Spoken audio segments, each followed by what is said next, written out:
Kulang na lang makipaghalikan na si Dillon Brooks kay Stephen Curry, tinarastok sa mukha itong si Draymond Green.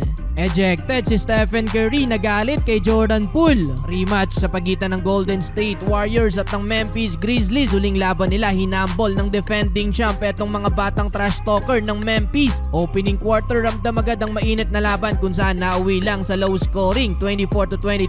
Kontrolado ng Warriors ang lead. Nanguna si Klay Thompson na may 7, sinundan ng 6 ni Jordan Poole. Habang si Curry 2 lang ang ginawang tira with 2 points. Balik 2016 hairdo ngayon si Steph mga bro. Sa Memphis 4 points si Morant at Payne at 3 para kay Dillon Brooks. Second quarter, nag-umpisa ng mga sara etong si Dillon Brooks. Sobrang dikit ng depensa niya kay Steph pero nagdala pa din ng 11 points si Curry sa second quarter. Nag-step up naman si Jonathan Kuminga nang pumalit muna sa pwesto ni Andrew Wiggins. Sa pool naman ang isang referee sa ginawang pasa ni Draymond Green pero bumawi naman siya nang mabutata niya ang driving layup ni Morant. Last 20 seconds, nagpalitan pa ng basket etong si Curry at Morant mga bro. Nainis pa sa referee etong si Steph na wala man lang itinawag na foul sa ginawa niyang tira. Matinding acrobatic layup naman ang naging panapos ni Morant sa first half. 54-53 lamang ng isang Memphis. Entering the third quarter, 7-0 start ang ginawa ng Warriors. Dunk ni Kuminga, 3 mula kay Klay Thompson. Under 6 minutes nang unang nakatikim ng trash talk sa kalaban etong si Draymond Green nang hindi naabot tong alley-oop play ni Morant para kay Brandon Clark. Tinarash talk sa mukha si Draymond Green mga bro, dahilan bakit bumawi naman ng tulak sa kabila etong si Green. Double tech ang itinawag sa kanilang dalawa mga bro, though nakalamang na ng 10 points ang Memphis matapos ang 12-1 run.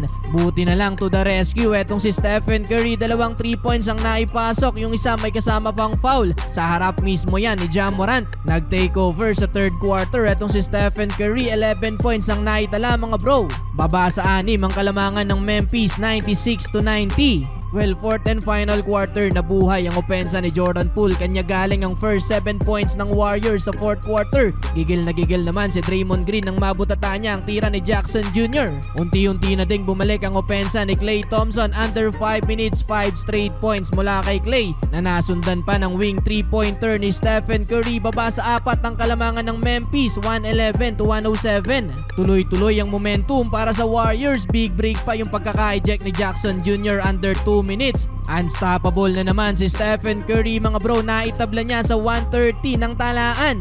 Under last 2 minutes mga bro, naibigay ni Stephen Curry ang 3-point lead sa Warriors nang ma-foul ni Dillon Brooks. Yun nga lang, na-eject naman etong si Stephen Curry mga bro nang magalit sa sarili niyang teammate na si Jordan Poole. Bigla kasing tumira etong si Poole mga bro habang hinihingi ni Stephen Curry ang bola. Kaya naman binato niya ang mouthpiece na hindi naman nagustuhan ng referee. Mabuti na lang mga bro, last 14 seconds, clutch 3-pointer mula kay Klay Thompson, 120-118. Yun nga lang, naiwanan naman bukas etong si Brandon Clark. Naitabla ng Memphis ang laban pero naiwanan ding bukas etong si Jordan Poole mga bro at naipanalo pa ang Warriors 122-120. Pinaiyak na naman ng Memphis mga bro, nakapagdala ng 34 points si Stephen Curry, 24 para kay Klay Thompson, 21 para kay Jordan Poole habang 29 points para kay Ja Morant.